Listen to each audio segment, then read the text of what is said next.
13 अप्रैल 2021 भारत में बहुत सारे रक्षा सौदे हुए, बहुत सारे भ्रष्टाचार भी उनमें देखने को मिले, लेकिन राफेल सौदा एक ऐसा पवित्र सौदा है जो बार बार पूजा पाठ की तरह से लौट लौट कर आ रहा है। अभी लेटेस्ट मामला है मीडिया पोर्ट, फ्रांस की एक मीडिया संस्था है जो खोजी रिपोर्टें प्रकाशित करती है। उसकी 3 रिपोर्टें अभी चर्चा में हैं, जिसमें पहली रिपोर्ट इस चीज को लेकर है जिस पर सरकार काफी दिन से काफी नाच कूद रही है कि अगस्टा वेस्टलैंड हेलीकॉप्टर भ्रष्टाचार के मामले में उसने बड़ा तीर मार लिया है। उस मामले में ही एक जो दलाल जो सुषेण गुप्ता, उसके बारे में मीडिया पोर्ट की रिपोर्ट ऐसा कहती है कि उसको राफेल मामले में 10 लाख यूरो यानी करीब 9 करोड़ रुपए की एक घूस दी गई, एक कमीशन दी गई। ज्यादा खतरनाक बात यह है कि इस कमीशन के बदले में इस दलाल ने कुछ बहुत महत्वपूर्ण डिफेंस के डॉक्यूमेंट्स, जिसमें क्राइटेरिया तय किया जाता है सौदे के बारे में, वो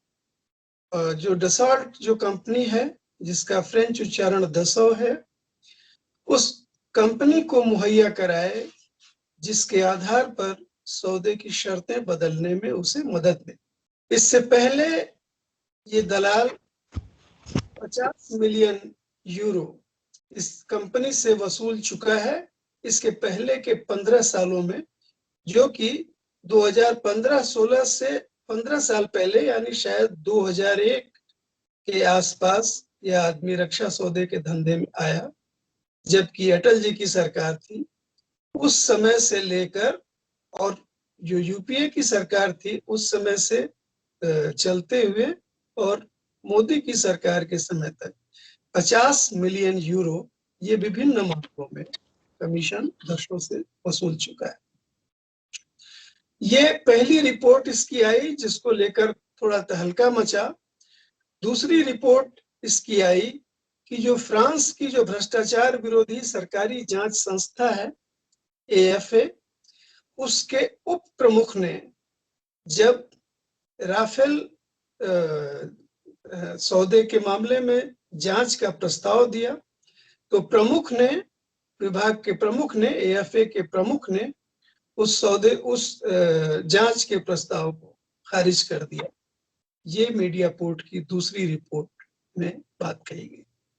लेकिन सबसे ज्यादा खतरनाक बात मीडिया पोर्ट की तीसरी रिपोर्ट में आई, जिसमें उसने बताया कि ऑगस्टा वेस्टलैंड घपले की जांच के दौरान ही भारत की ईडी को, इन्फोर्समेंट डायरेक्टरेट को, सुषेण गुप्ता के यहाँ से वो पेपर जो उसने सौंपा था दसों को, वो उस पेपर की प्रतियां मिली और उसके यहाँ से घूस के सारे कागजात मिले, सारे सबूत मिले। इन सबूतों के मिलने के बावजूद इस मामले को उसने परसू नहीं किया, इस मामले में जांच को आगे नहीं बढ़ाया और इस मामले पर पूरी तरह से बैठ गई। ये तीनों चीजें ऐसी हैं जिसमें कम से कम 2 आप कह सकते हैं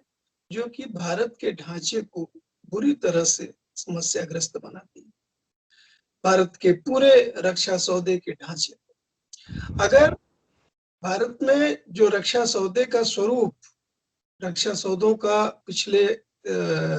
2004 के बाद से जो उभर के आया, तो उसमें एक भ्रष्टाचार विरोधी क्लॉज लगाया गया कि अगर किसी भी मामले में, किसी भी रक्षा सौदे में कोई कमीशन लिया हुआ पाया जाता है, किसी तरह की घूस दी गई पाई जाती है, तो उस सौदे को तत्काल ठंडे बस्ते में डाल दिया जाएगा और भरसक जांच के बाद उसको रद्द कर दिया जाएगा। यह सही पाने पर कि उसमें घूस दी गई है, उस मामले को रद्द कर दिया जाए। राफेल सौदे को पवित्र कहने का कारण यह है कि इस पवित्र मोदी सरकार ने राफेल सौदे में पर्टिकुलरली सारे जो भ्रष्टाचार विरोधी क्लॉज थे उस क्लॉज को इसने हटा दिया। यानी इस मामले का जो रिपरकशन हो सकता था, जो सीधे सीधे राफेल सौदे को तत्काल निलंबित किया जा सकता था, इसको ठंडे बस्ते में डाला जा सकता था, इस पर सवाल खड़े किए जा सकते थे, उसकी संभावना को सरकार ने पहले ही निरस्त कर दिया है।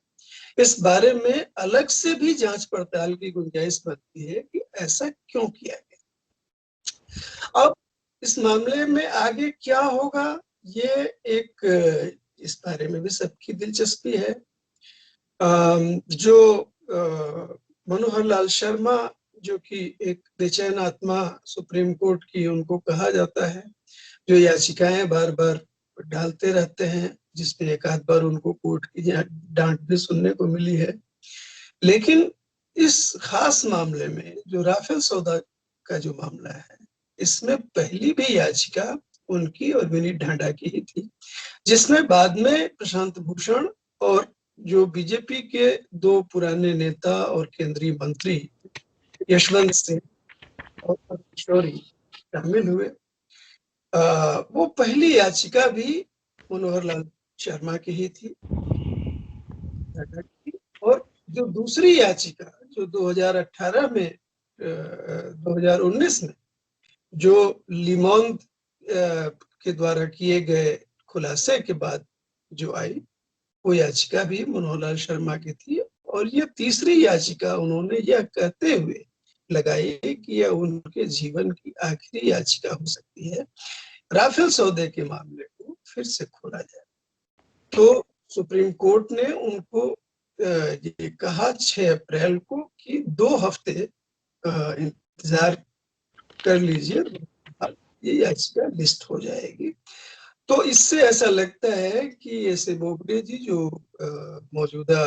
चीफ जस्टिस ऑफ इंडिया हैं, इनके अवकाश ग्रहण करने के बाद यह मामला शायद फिर से उभर कर याचिका पर सुनवाई फिर से शुरू होगी। क्या होगा याचिका का, ये एक अलग मसला है। 2018 में जैसा कि हम जानते हैं, जिस समय पहली बार ये याचिका दायर हुई थी, उसके पहले 8 और 13 फरवरी 2018 को द हिंदू ने रक्षा मंत्रालय के भीतरी पत्राचार का हवाला देते हुए, उन कागजात को सामने रखते हुए,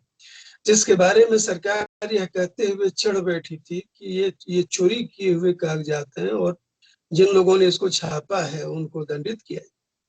तो उस आधार पर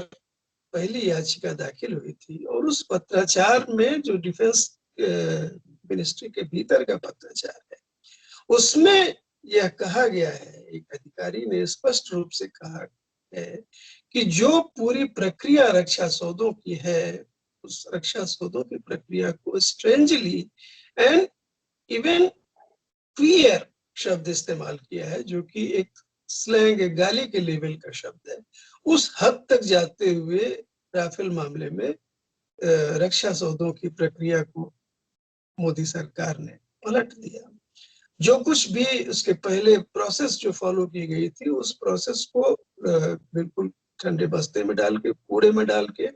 एक नई प्रक्रिया शुरू कर दी गई, जिससे कि खुद पर्रिकर जो उस समय रक्षा मंत्री थे,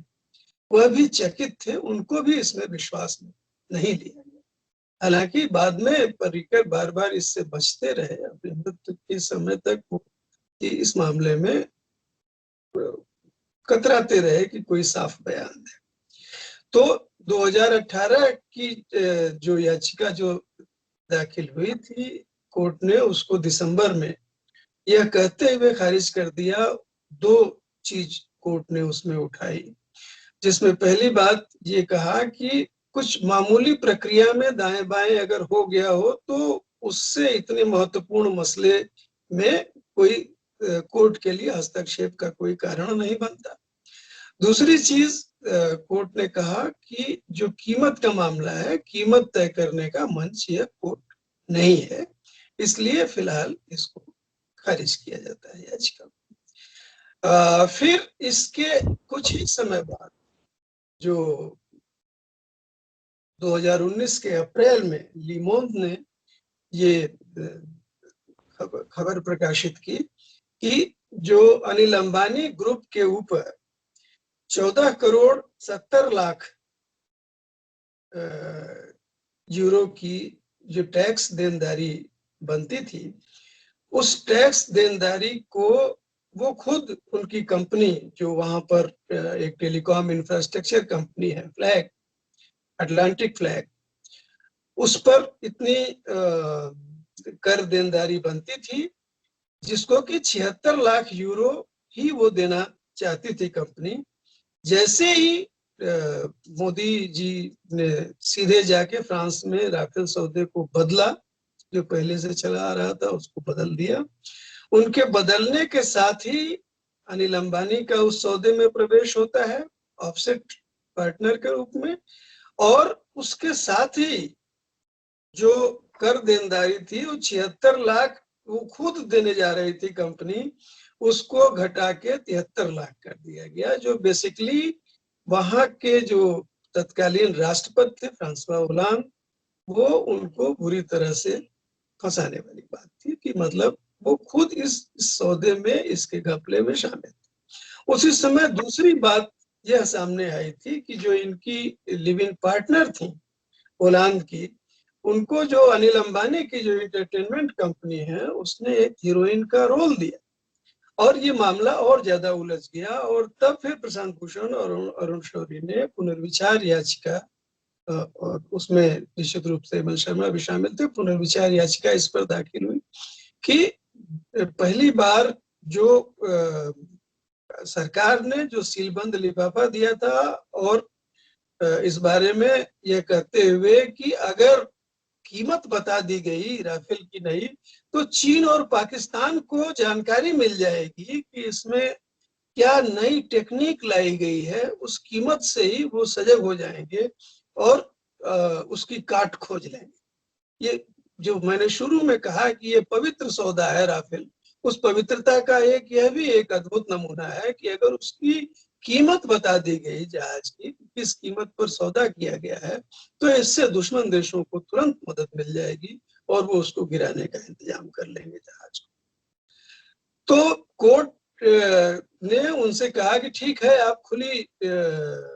रूप से कीमत मत बताइए, आप लिफाफे में बंद करके जो कीमत वगैरह बता दी। तो जो पुनर्विचार याचिका में ये सवाल उठाया गया कि उस पूरे मामले में ये साफ साफ लीमोंड की खबर से घपले की बू आ रही है, और आप इसको क्लियर करिए। और सरकार ने गलत हलफनामा दिया है, सरकार के ऊपर भी केस चलाया जाए इस मामले में। लेकिन उस समय सुप्रीम कोर्ट ने उसको सुनवाई के बाद फैसले को टाल दिया। 10 मई 2019 को उसको कहा कि फैसला बाद में सुनाया जाएगा, और फिर नवंबर 2019 में फिर वापस कहा कि इसमें कोई सब्सटेंशियल बात नहीं है, वो मामला फिर एक बार याचिका खारिज हो गई। अब ये सवाल है कि मीडिया पोर्ट की ये जो 3 रिपोर्टें आई हैं, इस रिपोर्ट के बाद क्या इस याचिका का या राफेल सौदे का कोर्ट में इस पर कुछ आ पाता है या नहीं, कोर्ट की तरफ से इसमें कोई एतराज जताया जाता है या नहीं, सरकार के ऊपर कोई कार्रवाई होती है या नहीं, यह कहना फिलहाल तो मुश्किल है, क्योंकि पहले 2 बार याचिकाएं खारिज हो चुकी हैं। लेकिन एक बात जो तय है इस बीच में उभर के आई है कि भारत के रक्षा सौदों को लेकर, भारत के रक्षा सौदों की खरीद और उसके ढांचे को लेकर पूरी दुनिया में जो बदनामी बनी हुई है, वह बदनामी इस प्रक्रिया में दिनों दिन और बढ़ रही है, जिसको भोजपुरी में कहा जाता है कि गिंजन हो रहा है। और जो चीज अभी तक, जो भी जहाज, जो भी पनडुब्बी, जो भी चीज भारत को जिस भी कीमत पर अभी तक बाजार से मिल सकती है, निश्चित रूप से इस गिंजन का फायदा उठाकर उसकी कीमत बढ़ेगी और भारत के करदाता पर, भारत के आम आदमी पर उसका बोझ आएगा।